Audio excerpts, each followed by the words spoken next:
Hi everyone and welcome to my channel. This is Irene's DIY Addiction and today I'll show you how to turn an old cast iron radiator from this into this one. I've come across this idea on one of the socials. A studio making silicone molds posted a short video about renovating a cast iron radiator, and I was totally blown out because we also have the cast iron radiator here in our studio, and I thought about renovating it because the style of our studio, as you can see, is vintage, and therefore I didn't want to change it into a modern one, so I've decided to try and do something similar myself. Here is how our radiator looks right now. It's pretty old and the paint behind it is chipped and cracked in places and looks rather ugly, to be honest. We didn't do anything with this area when we renovated our studio, so I'll need to do something with the wall behind the radiator as well. To begin with, I've brushed the surface well using a wire brush. I can't say it worked like a charm, but at least the surface became rougher. This will help the embellishments to stick better, and this also smoothed out the old paint a little. Using a grinder or a sander would be much quicker and easier, of course, but I wanted to get as little dust as possible. After this, I'm washing the radiator thoroughly. This is very important to get the best result, as there are so many hard-to-reach areas here where you have dust, and dust will ruin the entire job when painting. Next, I've looked into my huge box of molds, and here are the three options that could work, as they are long and kind of narrow. Finally, I've decided to use this one. It's about 10 inches long and fits the radiator sections well, taking almost exactly half the height of a section. Before attaching the embellishments, I'm marking all the radiator sections to ensure I'll attach all of them at the same height. First, I've marked the middle of each section, then I've tried out the mold. For the one I'm using, I want it to be about an inch apart from the middle point, so I'm also marking where the upper and the lower embellishments will sit to have a guide where to attach them.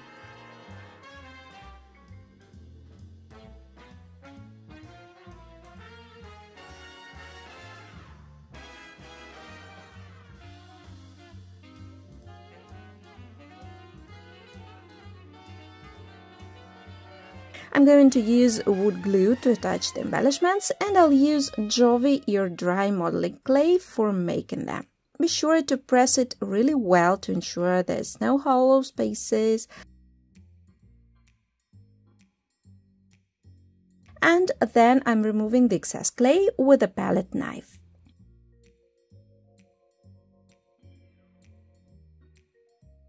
You may want to roll it with a rolling pin and to add a little extra if there are any gaps. First, I wanted to glue the casts directly from the mold onto the radiator, but it didn't work for me. The mold I use is a 2-in-1, and it turned out to be rather tricky to place both parts directly onto the radiator at once. The casts kept sliding off. So I've decided to release the embellishments onto a piece of cardboard first. It's much easier to work on a flat surface. I've also trimmed the top and the bottom of each cast. This mold has a thin pillar in the center and a vine going around it. It's supposed to be used as an infinity border, but I've cut off the pillar tips to get a finished element. I've also decided to apply the glue to the radiator and not to the cast. You want to press the casts really well against the radiator surface to ensure there are no gaps between the cast and the radiator. The water-based wood glue, I'm using Titebond glue, dissolves the clay a little and it sticks to the surface very well. Self-hardening clay embellishments hold up perfectly even on smooth plastic, provided the entire cast is attached to the base without any gaps. Here you can also use thick white glue. to release the casts easier, I've decided to cut these mirrored halves, so I've ended up using 2 independent molds, and after this the work went much quicker. I really like the design of this mold. This is a local Russian studio which uses antique designs for making their molds, I think. Unfortunately, they don't send their products abroad, but I found a whole bunch of similar options on Amazon which you may want to use, both Baroque and florals. I'm attaching the second cast to the lower radiator section, and I've turned it upside down so that in the upper part of the section the curls look up and in the lower part they look down respectively. To ensure you get no cracks after the embellishments have dried, you want to use very fresh and soft ear dry clay. If it looks kind of too dry after opening the package, you may want to add a little white glue and knead the clay well. At the same time, the casts made of such clay may lose their shape rather easily, so after releasing the cast from the mold, let it sit on the cardboard a little to become a little stronger and less stretchy, and then the cast will not stretch out under its own weight when placed onto the radiator. And after you've attached the cast, you want to hold it for a few minutes until it sticks well to the surface. Yeah, it gets a little tricky when it comes to attaching ear dry clay embellishments to a vertical surface.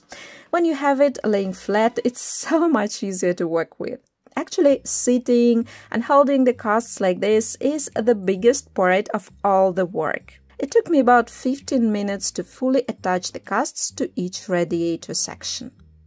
As you see, I've chosen rather classical look, but you may want to use smaller scale molds so that the embellishments do not cover the entire section height, or you can combine several smaller molds to get your own pattern, or use asymmetrical floral molds to get contemporary look.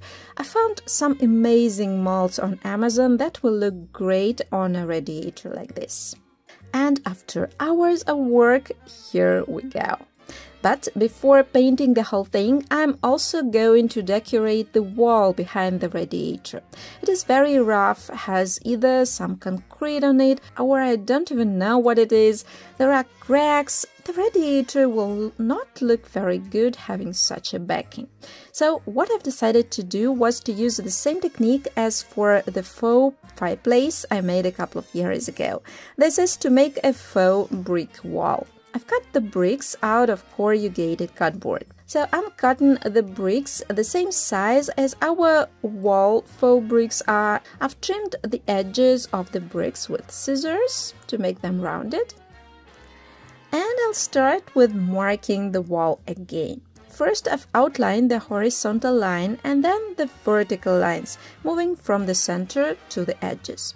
To ensure that all the seams between the bricks are the same, I'm using a simple template, a piece of board about ½ an inch thick. I'm using wood glue to attach the bricks. There's nothing better for gluing paper and cardboard. Maybe mounting glue would work here as well, but since it may have some harmful vapors being so close to the heater all the time, I've decided not to risk with it.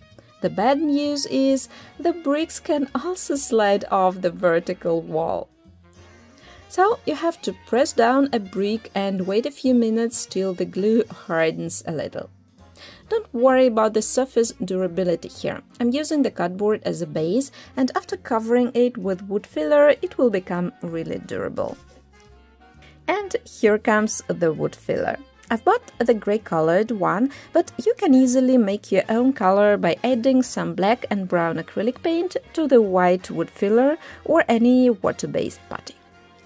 I'm rubbing the filler into the seams between the bricks with my fingers and also applying the filler along the cardboard brick edges to fill all those gaps in between the corrugation.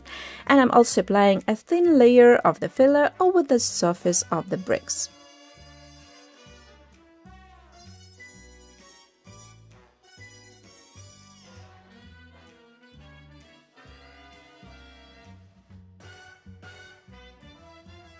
As a result, the entire surface is covered with the filler. It looks so good already. and I'm going to make it even better by painting the bricks. I'm going to use acrylic paint in several shades of terracotta. I'll use 3 shades, you can also do with just 2 shades. And I'm painting the bricks using several colors at once. The best way to keep it realistic is to paint the bricks with a lighter shade, and then you want to paint it over with a darker one in places, like adding darker spots onto a corner, or in the middle, or one of the edges of a brick. You want to be quick and apply the second shade while the first layer is still wet. And then you want to blend the 2 shades to smooth out any color transitions. It turns out very natural and looks like a real brick. When I made the faux fireplace, I used exactly the same painting technique. I'll leave you the link to the video in case you want an extra look on how to make it.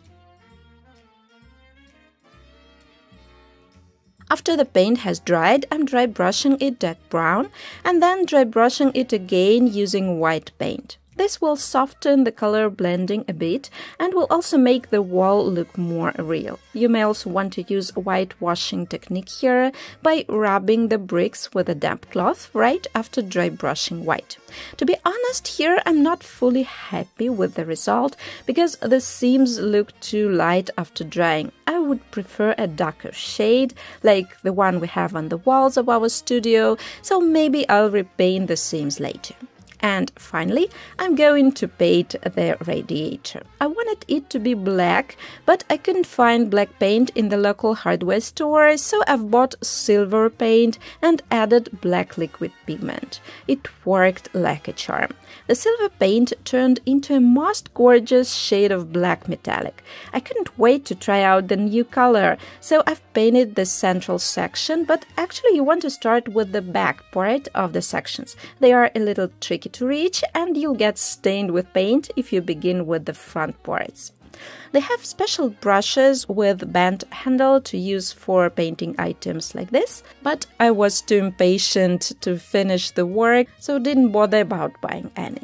I'm using the special radiator paint. It is heat resistant and it is so durable.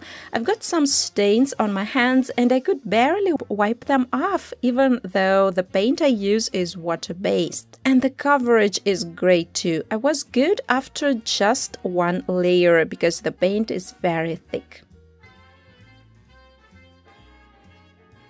In the end, I'm painting the front parts of the sections. Here you want to ensure you covered every inch of the embellishments well. This paint gains strength over time and really adds to the whole decor durability. And the final touch is to dry brush the radiator bronze to highlight the embellishments. I've doubted whether to do this or not since it is already silverish, but in the end I like it better with bronze. The embellishments really stand out after this.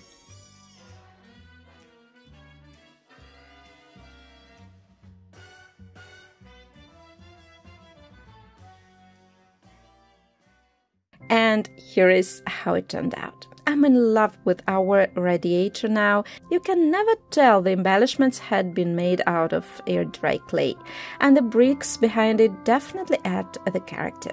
I'm sure you will doubt about the decor durability. The woman who originally showed this idea made this makeover 2 years ago, and all the decor is still in place, and she even used the same technique for decorating an iron stove, and it is also as good as new, so I'm sure it will last. The Jovi clay I've used is suitable for children under 3 years old, so I'm also pretty sure it contains no harmful stuff even if you heat it. All in all, I hope you will love this idea and try to renovate your own radiator the same way.